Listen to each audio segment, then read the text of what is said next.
दोस्तों good evening. अच्छा, आज मार्केट में जो एक रेंज बाउंड ट्रेड रहा है, जैसा हमने कल की एनालिसिस में डिस्कस भी किया था कि ऊपरी स्तर पर कहीं ना कहीं प्रॉफिट बुकिंग हो सकती है। तो जैसे ही एम पैटर्न दिखे, पिटाई कर देनी है, ठोक देना है, यानी शॉर्ट कर देना है, पुट ले लेना है। दूसरी तरफ तेजी के लिए आपको क्या यूज करना है, जो दो सपोर्ट मैंने आपको बताए थे, एक 17,400 के आसपास और एक नीचे, और दूसरा डब्ल्यू पैटर्न जब आपको दिखे तो सपोर्ट पे तो आपको एसआर थ्योरी लगानी है, और फिर डब्ल्यू पैटर्न अगर दिखे तो तेजी करनी है। तो बिल्कुल वैसा ही रहा भाई, एक दायरे का ट्रेड रहा, एक कहीं ना कहीं रेंज बाउंड मोमेंटम आज रहा है निफ्टी में। चर्चा करेंगे निफ्टी और बैंक निफ्टी और स्टॉक्स के एनालिसिस करने का प्रयास करेंगे। स्वागत है आपका आपके अपने चैनल टीके मनी में। मेरा नाम है Dhruvan, certified in equity derivatives में। जो नए लोग हैं टेलीग्राम चैनल पर आ सकते हैं, टीके मनी सर्च कर सकते हैं। 18,600 मेंबर्स पहले से टेलीग्राम पे मौजूद हैं। टीके मनी सर्च करके अगर आप चाहें टेलीग्राम पर आ सकते हैं। 18,600 लोग पहले से टेलीग्राम पे मौजूद हैं। चलिए चर्चा की शुरुआत करते हैं। सबसे इंपॉर्टेंट मार्केट यानी निफ्टी। देखिए मार्केट में जो है डाउ जोन्स वैसे मार्केट थोड़ा फ्लैट सा रहा भाई, 35 पॉइंट्स के आसपास मेरे ख्याल से प्लस में रहा, क्योंकि देखिए बहुत अच्छी तेजी हो चुकी है। तो एक कहीं ना कहीं जो एक उम्मीद थी एक जो है प्रॉफिट बुकिंग या एक टाइम पास की, और बिल्कुल वैसा ही हुआ डाउ जोन्स में भी और इधर भी कहीं ना कहीं उम्मीद थी, वही हुआ। ऊपर खुलने के बाद जो एक अच्छी खासी गिरावट रही है, एक अच्छी खासी जो है नीचे की तरफ की जो है गिरावट रही। उसके बाद एक बाउंस बैक जरूर आया, एक अच्छा खासा बाउंस बैक। 17,400 का जो सपोर्ट हमने कल डिस्कस किया था, दो सपोर्ट कल हमने डिस्कस किया था, आपको याद होगा, और मैंने कहा था एसआर थ्योरी जहां मिल जाए लगा देना है आपको। और यहां पर आपको एक अच्छा खासा 100+ पॉइंट की तेजी भी देखने को मिली है। फिर डब्ल्यू पैटर्न, एम पैटर्न, सब कुछ देखने को मिला है भाई। लेकिन भाई अब आगे क्या हो सकता है? देखिए पहली चीज विक्स कहां पर है। देखिए विक्स जो है लगभग 16 पॉइंट समथिंग के आसपास है। वॉलेटिलिटी इसका मतलब क्या है? स्टॉप लॉस वही हम जो रखते हैं 30 पॉइंट के आसपास ही रखेंगे। अब बड़ा स्टॉप लॉस रखने की जरूरत नहीं है। अब चलते हैं भाई ऑप्शन चेन एनालिसिस डेटा। देखिए ऑप्शन चेन एनालिसिस डेटा की डिस्कशन जो हम कल करेंगे, आज हम सिर्फ चार्ट की डिस्कशन करेंगे। देखिए पहली चीज कहां पर कौन से टेक्निकल लेवल है जहां पर तेजी मंदी दिख सकती है। एक लेवल दिख रहा है भाई, एक लेवल दिख रहा है 17,540 के ऊपर अगर निफ्टी निकलता है तो मेरे ख्याल से आपको एक तेजी देखने को मिल सकती है। स्टॉप लॉस आपको रखना है 30 पॉइंट का स्ट्रिक्ट स्टॉप लॉस, निफ्टी के चार्ट के हिसाब से भाई, ऑप्शन के चार्ट के हिसाब से नहीं, निफ्टी के चार्ट के हिसाब से 30 पॉइंट का स्ट्रिक्ट स्टॉप लॉस। टारगेट वही है भाई 50 से 100 पॉइंट का, 50 पॉइंट आपको मिल जाता है तो फिर अगर आपने मान लीजिए 2 लॉट नहीं 1 लॉट आप निकाल सकते हैं। नेक्स्ट टारगेट आपका 100 पॉइंट का रहना चाहिए, ये चीज आपको याद रखनी है। हम एक बार रेजिस्टेंस जरूर चेक कर लेते हैं, कहां रेजिस्टेंस है, सपोर्ट कहां पर है निफ्टी में। देखिए सपोर्ट जो है 17,350 400 जो जोन है, यही आसपास आपका अभी निफ्टी में सपोर्ट है। 17,400 आप कह सकते हैं निफ्टी के लिए सपोर्ट है। रेजिस्टेंस कहां पर है निफ्टी का, कौन सा रेजिस्टेंस है भाई, ताकि प्रॉफिट बुकिंग के लिए भी जो आसानी हो, कहां पर जो है रेजिस्टेंस है एक बार चेक कर लेते हैं। देखिए जो रेजिस्टेंस है निफ्टी का लगभग 17,650 के आसपास कुछ दिख रहा है। 17,650 के आसपास जो है अगला रेजिस्टेंस निफ्टी में दिख रहा है। यानी अगर आपको तेजी का मौका मिलता है, वो जो टेक्निकल लेवल हमने डिस्कस किया 17,540 के ऊपर है, तो 30 पॉइंट का स्टॉप लॉस रखना है भाई।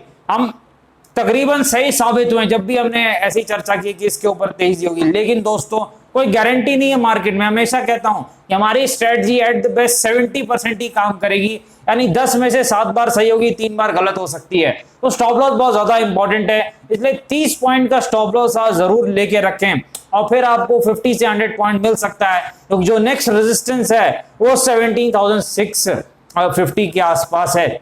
सपोर्ट कहां पर है? 17,400 के आसपास ही जो है आपका निफ्टी का सपोर्ट है, ये चीज आपको याद रखनी है। चलिए चलते हैं बैंक निफ्टी की बात। देखिए बैंक निफ्टी में कहीं ना कहीं मेरे ख्याल से गिरावट रही है, कहीं ना कहीं कंसोलिडेशन रहा है, लेकिन ये थोड़ा निफ्टी के मुकाबले कमजोर रहा है, क्योंकि निफ्टी को आईटीसी ऊपर लेके भाग रहा था, ये चीज आपको याद रखनी है। तो चलिए बैंक निफ्टी में टेक्निकल लेवल्स देख लेते हैं, सपोर्ट रेजिस्टेंस एक बार चेक कर लेते हैं, कहां पर सपोर्ट रेजिस्टेंस है बैंक निफ्टी में। 36,800 के आसपास, 36,800 के आसपास बैंक निफ्टी का सपोर्ट है, पहला सपोर्ट है, ये चीज आपको याद रखनी है 36,800।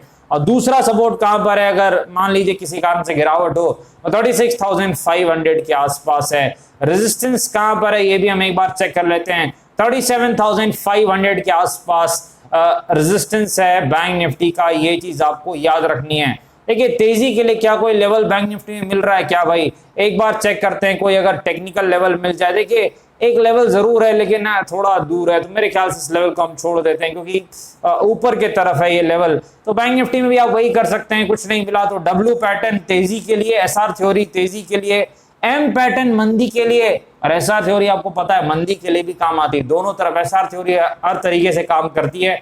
तो डब्ल्यू तेजी के लिए, एम पैटर्न मंदी के लिए आप इस्तेमाल बैंक निफ्टी में कर सकते हैं, क्योंकि जो लेवल हमें बैंक निफ्टी में मिल रहा है थोड़ा ऊपर मिल रहा है, ये एक दिक्कत की बात है, ये चीज आपको याद रखनी है। लेवल जरूर है बैंक निफ्टी में, एक तेजी का लेवल है बैंक निफ्टी में, इसमें कोई शक नहीं है, 37,250 के ऊपर एक तेजी का लेवल है, लेकिन थोड़ा ज्यादा दूर है, यही एक दिक्कत है, ये चीज आपको याद रखनी है। चलिए चलते हैं स्टॉक्स के पास, सबसे पहले आलोक इंडस्ट्रीज के पास चलते हैं। देखिए आलोक इंडस्ट्रीज में हमने कई बार डिस्कस भी किया है, 21 के आसपास सपोर्ट है, वहीं से इसने फिर से पलटी मारी, एक अच्छा खासा बाउंस बैक आया, कहीं ना कहीं अच्छी खासी तेजी जो आलोक इंडस्ट्रीज में देखने को मिली है।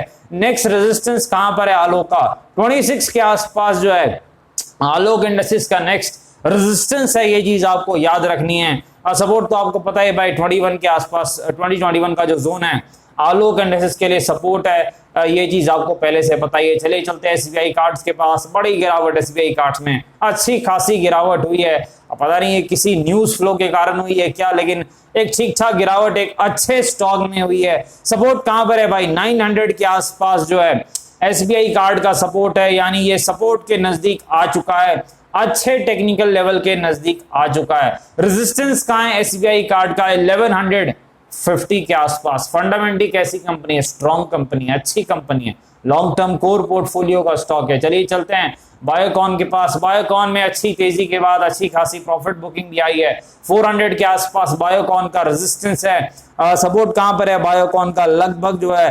355 के आसपास पहला सपोर्ट है बायोकॉन का, ये चीज आपको याद रखनी है। चलिए चलते हैं एचडीएफसी बैंक के पास। एचडीएफसी बैंक फंडामेंटली बहुत ही स्ट्रॉन्ग कंपनी है, लॉन्ग टर्म कोर पोर्टफोलियो का स्टॉक है। रेजिस्टेंस कहां पर है, 1700 के आसपास एचडीएफसी बैंक का रेजिस्टेंस है। सपोर्ट कहां पर है एचडीएफसी बैंक का, 1460 के आसपास, 1460 के आसपास एचडीएफसी बैंक का सपोर्ट है, ये चीज आपको याद रखनी है। डिस्क्लेमर आपको पता है, वीडियो एजुकेशन इन्फॉर्मेशनल पर्पस के लिए कृपया अपने फाइनेंशियल एडवाइजर से बातचीत करके बाजार में काफी जोखिम है, थोड़ा ध्यान से काम करें। धन्यवाद।